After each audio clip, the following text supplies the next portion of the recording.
Many accomplished men secretly feel embarrassed about their dating experience. And by experience, I mean their experience in dating, not just one experience, but just their general experience about dating. See, there's this kind of sort of social comparison that happens that the older you get, so let's say you're in your teens and then 20s, the older we get, especially as men, we think, well, everyone should know this or everyone else knows this, but me, I don't know this.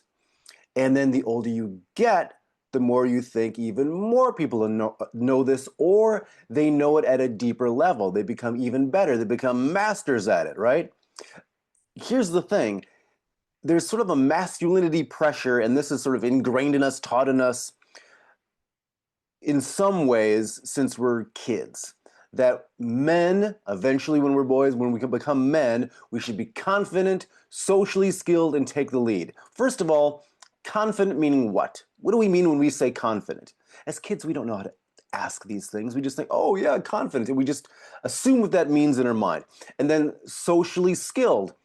What does that mean? Socially skilled to what? Socially skilled in pickup, socially skilled to get dates, socially skilled as when we're kids, like move around the bases sexually, right? I got to first base, second base. Is that socially skilled? What are we really talking about? Maybe it's socially skilled, because you don't hear about this, in the deeper part of relationships, having those hard conversations, listening, working through conflict, developing deeper connection, right? Learning how to love at deeper and deeper levels. Maybe that's what they could be talking about.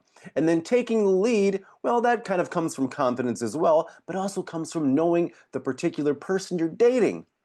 You know, maybe there's a balance of taking the lead. Find out what they like. Find out what's comfortable for you, what's comfortable for the relationship you're in. So ask questions about that when we're talking about, feeling embarrassed about our experience. What kind of experience are we really talking about?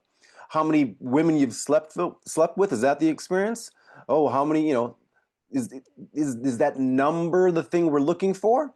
Because what can happen is, again, as men get older, there's this sort of loop of shame, we'll call it, where okay, you're 25 and maybe you haven't been on many dates or had that longer relationship. And then you get a little bit older, so now you feel even worse because it's been a little bit longer. So now you feel even worse that you should know more and you know less. And it keeps getting worse every year that goes by. In fact, how many years need to go by? How many months need to go by for you to take action, to get this area of your life handled, to figure out, what experience mean, what these skills really are that you should be developing? Because the real key to all of this about experience and what kind of experience to have is compassion. You're like, huh, Jonathan, what? Compassion for who? For her? Well, sure, have compassion for everyone, but compassion for yourself. Compassion for yourself and where you're at in your life. Whatever age you are, however many dates you've been on, however many girlfriends you've had, however long it's lasted for each of them, have compassion for where you are now. If you're the 40-year-old virgin, then or virgin, virgin, then have compassion for that. That's where you are. Let the past go. You can't undo that. So have compassion for where you are, because when you do that, then that's where growth happens. And that's then where action starts happening. When you feel like you're growing and you're learning things, you're embodying things, then you start taking action. Action breeds confidence. Action breeds courage. You're more likely to do it. Then you have this positive growth loop, right? Instead of that shame loop, you have a growth loop. New skills, new benefits, new relationships that are better and better. Because when you replace shame with understanding, real, true confidence begins to grow.